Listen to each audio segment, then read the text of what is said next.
میرا پڑوسی ہر کچھ دن کے بعد مجھ سے پیسے ادھار لینے آ جاتا، میں اسے پیسے دیتا تو میری بیوی بہت خوش ہوتی، اور جب میں پڑوسی سے اپنے پیسے واپس مانگتا تو میری بیوی مجھ سے جھگڑا شروع کر دیتی اور بات طلاق تک آ جاتی۔ میں حیران ہوتا کہ میں پڑوسی سے اپنے پیسے مانگتا ہوں تو میری بیوی کا موڈ کیوں آف ہو جاتا ہے۔ مجھے شک ہو گیا کہ ضرور میری بیوی کا پڑوسی سے کوئی چکر ہے۔ ایک روز میری بیوی نے مجھے جلدی گھر آنے کا کہہ دیا، میں اس دن جلدی سے گھر آ گیا۔ بیوی میرا ہاتھ پکڑ کر اندر کمرے میں لے گئی۔ کمرے میں لائٹ آف تھی اور گھپ اندھیرا تھا۔ بیوی نے کمرے کا دروازہ بند کر دیا۔ جیسے ہی بیوی نے لائٹ آن کی، میرے پیروں تلے سے زمین نکل گئی، کیونکہ میرا نام نعیم ہے اور آج میری شادی کا دن تھا۔ میں بارات لے کر اپنے سسرال آیا تھا۔ میرے سسرال والے میری بلائیں لے رہے تھے۔ وہ بار بار مجھے چومتے، مجھے ایسا محسوس کرواتے جیسے میں نے ان کی بیٹی سے شادی کر کے کوئی بہت بڑا احسان کر دیا ہے۔ پھر جب میری نظر اپنی بیوی پر پڑی تو مجھے بھی ایسا ہی لگنے لگا کہ میں نے ان لوگوں کی بیٹی سے شادی کر کے ان پر احسان کیا ہے۔ یہ رشتہ میری اماں ابا کی مرضی سے طے ہوا تھا۔ میں نے لڑکی کو ایک بار ہی دیکھا تھا۔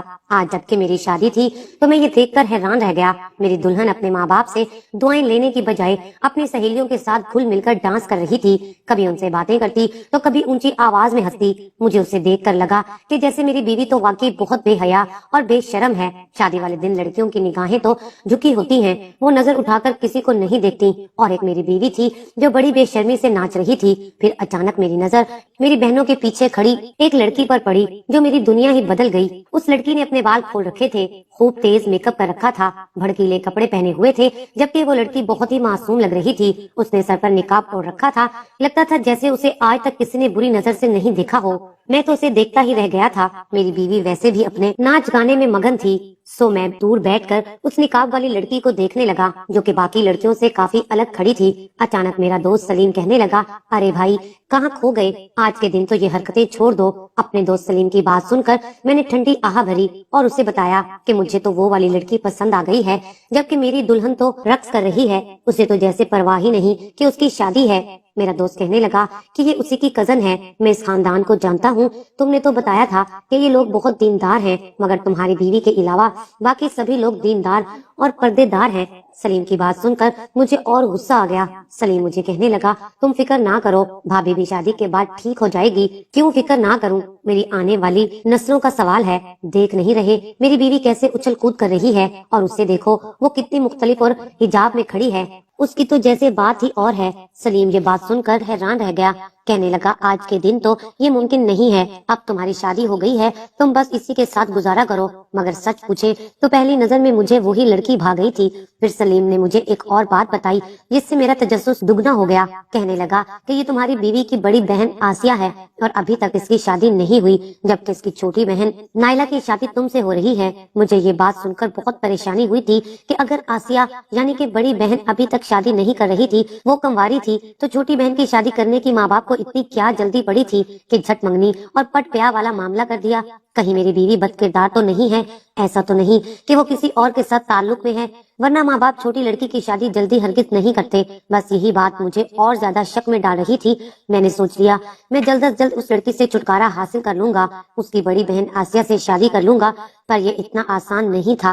میں جب گھر گیا تو میرا موڈ سخت آف تھا۔ میری دلہن میرے کمرے میں میرا انتظار کر رہی تھی، پر اس کے پاس جانے کو جی نہیں چاہ رہا تھا، اس کے خلاف بدگمان ہو گیا تھا، مگر میں کب تک بچتا۔ تھوڑی دیر بعد میری امی مجھے لڑکی کے کمرے میں چھوڑ آئیں۔ میں نے اسے ایک نظر دیکھنا بھی گوارا نہیں کیا۔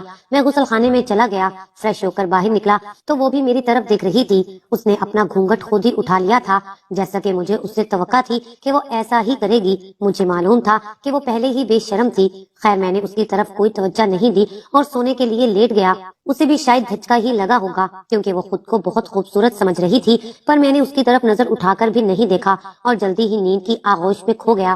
تھوڑی ہی دیر گزری تھی کہ مجھے کسی کی اپنے پاس موجودگی کا احساس ہوا۔ یہ جان کر اس وقت حیرت ہوئی تھی کہ میری بیوی مجھے جگانے کی کوشش کر رہی تھی۔ میں نے پوچھا کہ کیا بات ہے؟ آرام سے سو جاؤ، مجھے بھی سونے دو، مجھے سخت نیند آ رہی ہے، صبح اٹھ کر مجھے دفتر بھی جانا ہے۔ مگر وہ کسی اور ہی طرح بات کر رہی تھی، بولی کہ مجھے ڈر لگ رہا ہے، میرے ساتھ باتیں کرو۔ میں سمجھ گیا کہ محترمہ خود سے پیش قدمی کرنے کی کوشش کر رہی ہے۔ میں نے خاموشی اختیار کر لی، اسے کہا کہ رہنے دو، میں تم سے کوئی بات نہیں کرنا چاہتا، مجھے تم سے نفرت ہے۔ میری اس بات پر وہ ہکا بکا رہ گئی۔ خیر پھر میں سو گیا۔ صبح میری آنکھ کھلی تو میں نے سوچا نہیں تھا کہ میری بیوی دوبارہ سے ویسے ہی حرکت کرے گی جس سے میں اسے پہلے ہی منع کر چکا تھا۔ وہ مجھے جھنجھوڑ کر کہنے لگی، اٹھ جاؤ نا، اب کیا تم اسی طرح مدہوش پڑے رہو گے؟ سب لوگ ہمارا انتظار کر رہے ہیں۔ میں اس لڑکی کی خود اعتمادی پر حیران رہ گیا۔ خیر اس نے مجھے اٹھایا، میں تیار ہو کر باہر آ گیا۔ سب لوگوں نے ہمیں شادی کی مبارکباد دی۔ وہ بولا، یہ تمہاری سوچ ہے، اگر تم کہو تو میں اسے تمہارے ساتھ بات کرنے پر آمادہ کر سکتا ہوں۔ میں نے کہا کہ میں اس لڑکی کو اچھی طرح جانتا ہوں، وہ ایسا کچھ نہیں کرے گی۔ پھر میرے دوست نے مجھے بہت ہی عجیب بات کہی، بولا کہ تم مجھے کھل کر ساری باتیں بتاؤ۔ جب میں نے اسے بتایا کہ وہ لڑکی میری بیوی کی ہی بہن ہے تو وہ زور سے ہنسنے لگا، بولا کہ پھر تو کوئی مسئلہ ہی نہیں، تم اپنی بیوی کے ساتھ اچھا رویہ اختیار کرنا شروع کرو، اسے خوب محبت دو، پھر میں تمہیں بتاؤں گا کہ تم نے کرنا کیا ہے۔ میں حیران ہو گیا۔ میں نے کہا کہ اگر میں اپنی بیوی کے ساتھ پیار محبت سے رہوں گا تو میری جان نہیں چھوڑے گی۔ اس نے کہا کہ میرا تجربہ مختلف ہے، تم اپنی بیوی کے ساتھ اچھا رویہ اختیار کرو، پھر میرے پاس آنا، میں تمہیں بتاؤں گا کہ آگے کیا کرنا ہے۔ اپنے پڑوسی کی عقل پر میں حیران رہ گیا۔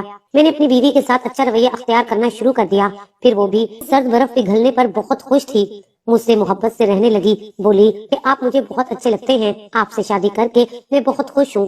اپنی بیوی کی ان بچکانہ باتوں پر مجھے غصہ تو بہت آتا۔ میں اپنے پڑوسی کے کہنے پر خاموش رہتا کیونکہ اس نے مجھ سے وعدہ کیا تھا کہ اگر میں اس کی دی ہوئی ہدایات پر عمل کروں گا تو وہ مجھے میری بیوی سے نجات دلا کر آسیہ کو میری زندگی میں لا سکتا ہے۔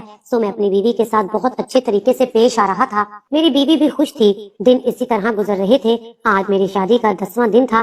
جب میں نے اپنی بیوی سے کہا کہ ہمیں گھومنے پھرنے چلنا چاہیے، وہ بھی خوش ہو گئی۔ ویسے بھی ہم خاندان کی دعوتوں سے اب آزاد ہو گئے تھے، ہم لوگوں نے اب گھومنا پھرنا ہی تھا اور میں نے دفتر سے چھٹیاں بھی لے رکھی تھی۔ میں نے کہا کہ ٹھیک ہے، تمہیں گھمانے پھرانے لے جاؤں گا، تم فکر نہیں کرو۔ میں اس کی ہر بات مانتا جا رہا تھا۔ جیسا کہ میرے پڑوسی دوست انور نے کہا تھا، میں اسے ہنی مون پر مری گھمانے کے لیے لے گیا۔ میری بیوی بہت خوش تھی۔ 2 دن ہم نے بہت خوشگوار گزارے تھے، بلکہ میں تھوڑا تھوڑا آسیہ کو بھولنے بھی لگا تھا، پر پھر اپنے دوست کی باتیں یاد آ جاتی کہ مرد کو چاہیے کہ وہ اسی عورت سے شادی کرے جو اسے پسند کرتا ہو، ورنہ ساری زندگی خوش نہیں رہ سکتا اور نہ ہی اپنی بیوی کو خوش رکھ سکتا ہے۔ عورتیں سمجھوتا کر لیتی ہیں پر مرد نہیں کرتے۔ مری سے واپسی پر مجھے میری پڑوسی کا فون آیا، کہنے لگا مجھ سے اکیلے ہو کر بات کرو۔ اس کا انداز ڈرانے والا تھا۔ میں سوچ میں پڑ گیا، آخر ایسی کیا بات ہے؟ یوں میں بیت الخلاء جانے کا بہانہ کر کے گاڑی سے اتر آیا۔ میرے پڑوسی دوست نے فوراً مجھے فون کیا، کہنے لگا کہ اب بس یہی موقع ہے جب تم اپنی بیوی سے جان چھڑوا سکتے ہو۔ میں نے کہا وہ کیسے؟ وہ بولا کہ میں تمہارے لیے ایسا بندوبست کروں گا کہ تم حیران رہ جاؤ گے۔ تم نے مجھے جو 1 لاکھ روپے دیا ہے وہ میں حلال کر کے رہوں گا۔ تم اب ایسا کرو، ایک دکان سے جا کر جوس لے لو، خود بھی پیو اور اپنی بیوی کو بھی پلاؤ۔ جوس میں وہ گولیاں ملا دینا جو میں نے تمہیں دی تھی، پھر دیکھنا تمہاری بیوی کا کام تمام ہو جائے گا۔ اپنے دوست کی بات سن کر میرے رونگٹے کھڑے ہو گئے۔ کیا مطلب؟ میں اپنی بیوی کی جان لے لوں؟ ہاں لے لو جان، جب تمہیں اپنی خوشی چاہیے تو تم اس کے لیے کچھ بھی کر سکتے ہو، پاگل مت بنو۔ میں اپنے پڑوسی کی بات پر حیران رہ گیا۔ پھر اس نے مجھے ایسا اکسایا کہ میں نے سوچ لیا کہ ہاں ٹھیک ہے، جو میرا پڑوسی کہہ رہا ہے صحیح ہے، آخر وہ بھی تو ایک انسان ہے۔ میں نے کہا اس سے تو میں پھنس جاؤں گا، کل کو جب نائلہ کی لاش یہاں سے ملے گی تو بات مجھ پر ہی آئے گی۔ وہ بولا کہ نہیں، تم اسے گہری کھائی میں دھکا دے دو، گھر جا کر شور مچا دینا کہ تمہاری بیوی کا پاؤں پھسل گیا تھا اور وہ مر گئی ہے، اور باقی لوگ بھی اسے لینے کے لیے یہاں تک آ جائیں گے، بس پھر کیا ہوگا آگے تو تم جانتے ہو۔ میں بھی یہی باتیں سوچ ہی رہا تھا کہ سامنے سے ایک تیز ترین رفتار میں گاڑی آئی، اس نے میری گاڑی میں ٹکر مار دی۔ اس کے بعد مجھے کچھ ہوش نہیں رہا، میرا ذہن تاریکیوں میں ڈوب گیا۔ کیا سوچا تھا اور کیا ہو گیا؟ جب میری آنکھ کھلی تو میں ہسپتال میں تھا، میری آنکھوں پر پٹی بندھی تھی، شاید کہ میری آنکھوں پر بھی چوٹ آئی تھی۔ مجھے لگا کہ میں اب بچ نہیں پاؤں گا۔ میں نے تو اپنی بیوی کو بھی مارنے کی کوشش کی تھی۔ میں نے غور کیا تو میرے آس پاس باقی بھی مرد موجود تھے اور ان سب کو وارڈ میں داخل کیا گیا۔ تب میرے پاس ایک آدمی آیا، یہ شاہد ہسپتال کا سٹاف تھا، اور کہنے لگا کہ آپ ہوش میں آ گئے ہیں، اب ہم آپ کی پٹی وغیرہ تبدیل کریں گے، آپ اپنے گھر والوں سے رابطہ کر لیجئے تاکہ وہ آ کر آپ کو ہسپتال سے لے جائیں۔ مجھے یہ دیکھ کر سخت حیرت ہوئی تھی کیونکہ میں تو ان لوگوں کو نہیں جانتا تھا۔ تھوڑی ہی دیر کے بعد میں نے اپنے گھر والوں سے رابطہ کیا۔ میرے گھر والے بہت پریشان ہوئے، انہیں نہیں معلوم تھا کہ میرے ساتھ کیا ہوا تھا۔